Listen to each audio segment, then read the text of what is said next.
Hello, this is Vic Gerami, and this is a special The Blunt Post with Vic, sort of part of my radio show, which I did this morning. And I want to talk to you about a topic that I discussed on my show.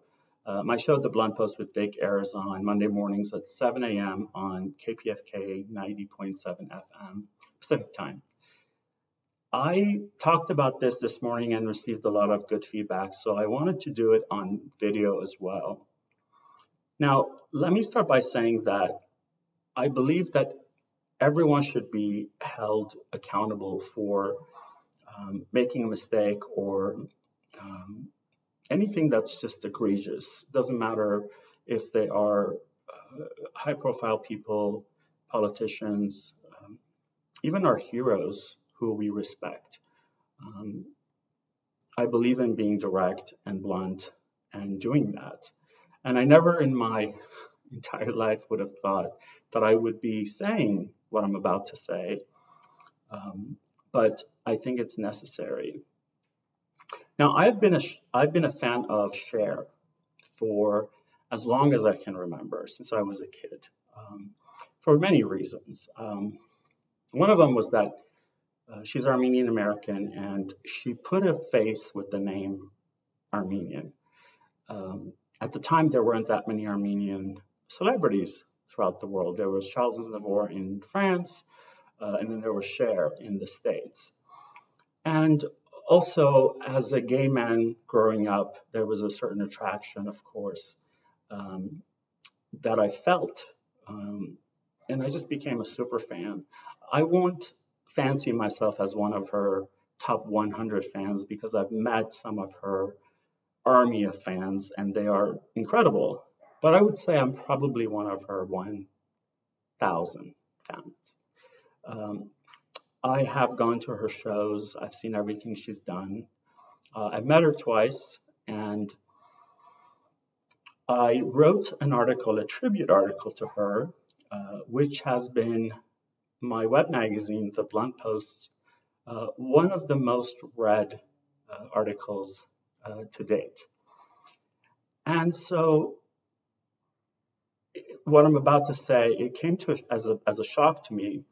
As most of you know, on September 27th this year, Azerbaijan and Turkey unleashed genocidal war and ethnic cleansing on Artsakh, also known as Nagorno-Karabakh, on the Armenians of Artsakh, who have been living on their ancestral lands for millennia.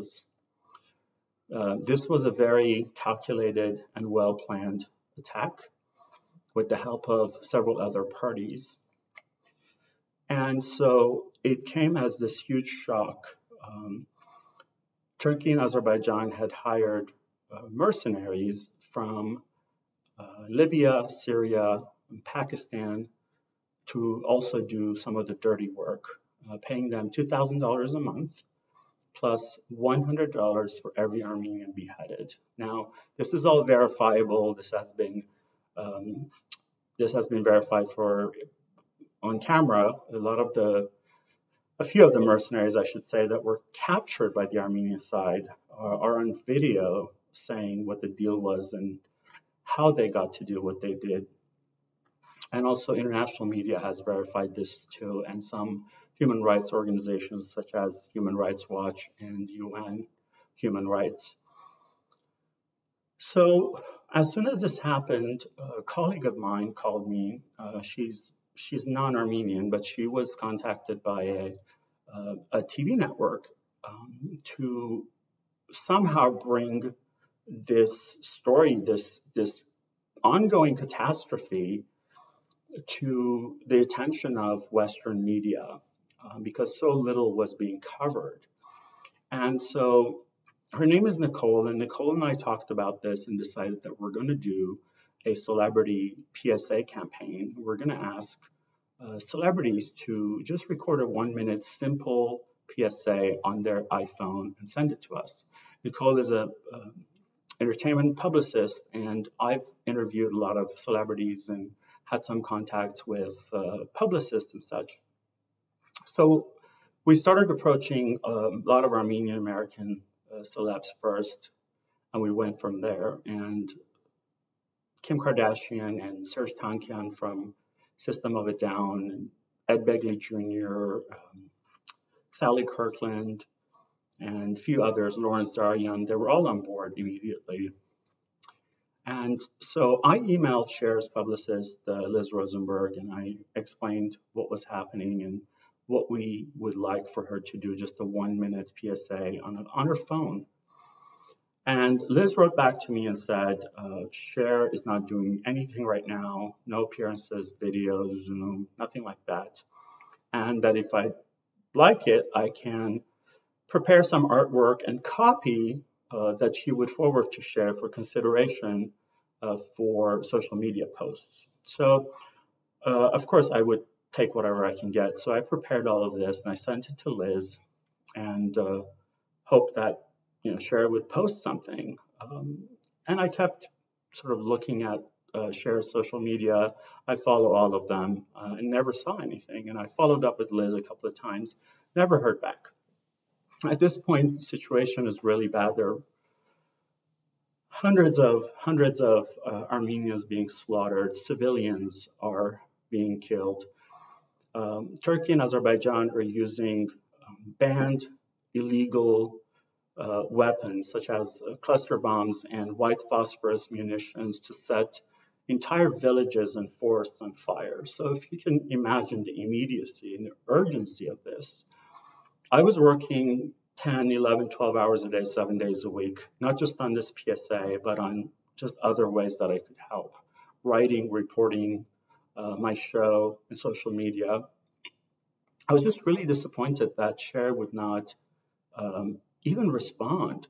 Now, to be fair, Cher has been supportive of matters that are about Armenian Americans in the past. In fact, the second time I met her was at the premiere of The Promise, which is a film about the Armenian genocide.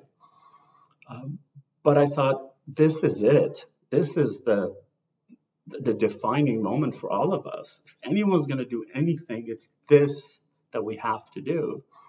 And I even tweeted to her. I sent her a message on Twitter, nothing. Just very disappointed. Of course, I was grateful for Kim Kardashian and Serj Tankian and many others who did it, including Congressman Adam Schiff even did it. And so one of the disappointing things was that as soon as Liz, Cher's publicist Liz Rosenberg, told me that Cher wasn't doing anything, any appearances or any videos or anything like that, a few days later, she was at the Billboard Music Awards giving Garth Brooks an award. Thought, okay, she spent a couple of hours, hair and makeup, which is standard. She could have just done this on a phone for like a minute. So why not? Or just don't even do our PSA. Just do it on your own. Tweet something. You're tweeting all day. You're ranting about so many things, most of which I agree with. She's been very critical of the Trump administration and President Trump for good reason, especially talking about his lack of compassion, putting immigrant kids in cages and trying to get rid of the Affordable Care Act and so many other really inhumane and egregious things that Trump has done. And I agree with Cher on this, but why not just say something about this huge catastrophe that's happening? And then finally, on November 10th, the Prime Minister of Armenia was basically forced to sign this very disastrous agreement just to stop the bleeding, just to stop the attack, so-called ceasefire, to the detriment of many lands that are lost now, and people's homes are lost, people's livelihood. A few days after that, when it was too late, then I saw Cher doing a PSA on her own, a different PSA. And I had sent a couple of messages to Dr. Zarian, who produced the film The Promise, urging him to ask Cher to do our PSA because I knew that they were close.